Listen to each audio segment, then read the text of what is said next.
National testing agency విడుదల చేసిన neat పరీక్ష ఫలితాలలో దేశవ్యాప్తంగా 67 మంది విద్యార్థులకు 720 మార్కులకు 720 రావడం, అందులో ఆ 6 విద్యార్థులు హర్యానాలో ఒకే సెంటర్ కు సంబంధించిన వారు కావడం అనేక అనుమానాలు కలిగిస్తుందని అఖిల భారత విద్యార్థి సమాఖ్య రాష్ట్ర ప్రధాన కార్యదర్శి కె శివారెడ్డి పేర్కొన్నారు. కాకినాడలోని పిఆర్ భవన్లో ఏర్పాటు చేసిన మీడియా సమావేశంలో ఆయన మీడియాతో మాట్లాడారు.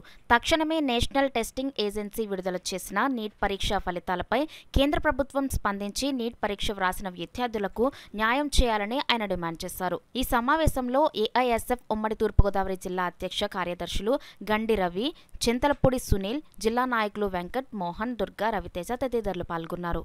ఎందుకంటే గతంలో ఒకరి ఇద్దరికి అవుట్ ఆఫ్ వచ్చాయి, 720కి 70 వచ్చాయి. కానీ ఈరోజు పేపర్ లీకేజ్ వలన లేకపోతే ఆ సెంటర్లో ఉన్నటువంటి మేనేజ్మెంట్ సిస్టమ్ సరిగా లేకపోవడం వలన ఈరోజు నీట్ పరీక్ష పేపర్ లీకేజ్ అయిందని చెప్పేసి కూడా ఈరోజు మేము భావిస్తున్నాం.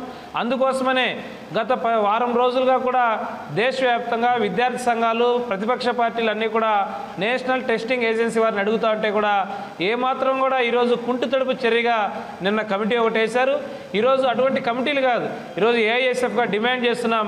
నీట్ పరీక్ష ఫలితాలు పేపర్ లీకేజీపై సుప్రీంకోర్టు సిట్టింగ్ జడ్జితో విచారణ జరిపించాలని చెప్పేసి ఈరోజు ఏఐఎస్ఎఫ్గా కోరుతున్నాం. అదే పద్ధతిలో మన ఆంధ్రప్రదేశ్ రాష్ట్రంలో ముఖ్యంగా ఈరోజు విశ్వవిద్యాలయాల పరిస్థితి చాలా అగమ్యగోచరంగా తయారవుతూ ఉన్నది. గతంలోనే ప్రభుత్వం, వైఎస్ఆర్సీపీ ప్రభుత్వం యూనివర్సిటీలలో యొక్క ప్రతిష్టను మసకబారింది, యూనివర్సిటీ యొక్క స్వయం ప్రతిపత్తిని దెబ్బతీసింది, విశ్వవిద్యాలయం యొక్క రాజకీయ పునరావాస కేంద్రాలుగా మార్చేసినటువంటి ఈరోజు గతంలో ఉన్నాయి. ఇప్పుడు చంద్రబాబు నాయుడు గారిని మేము ఒకటే కోరుతున్నాం, గతంలో మీరు విశ్వవిద్యాలయంలో 2007 నుంచి ఇంతవరకు ఒక్క ప్రొఫెసర్ పోస్ట్ కూడా భర్తీ చేయడం లేదు. సుమారుగా 4800 teaching, non teaching, professor, assistant professor పోస్టులు ఖాళీగా ఉన్నాయి. తక్షణమే వాటిని భర్తీ చేయడానికి నోటిఫికేషన్ ఇవ్వాలని చెప్పేసి కోరుతా ఉన్నాం.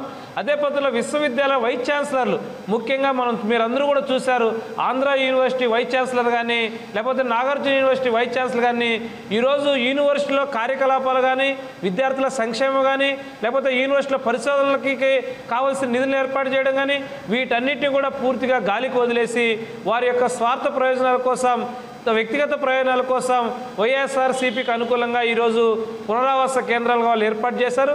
తక్షణమే విశ్వవిద్యాలయాలని పూర్తిగా కూడా వాటన్ని కూడా ప్రక్షాళన చేయాలని చెప్పేసి ఈరోజు ఏఐఎస్ఎఫ్గా కోరుతున్నాం.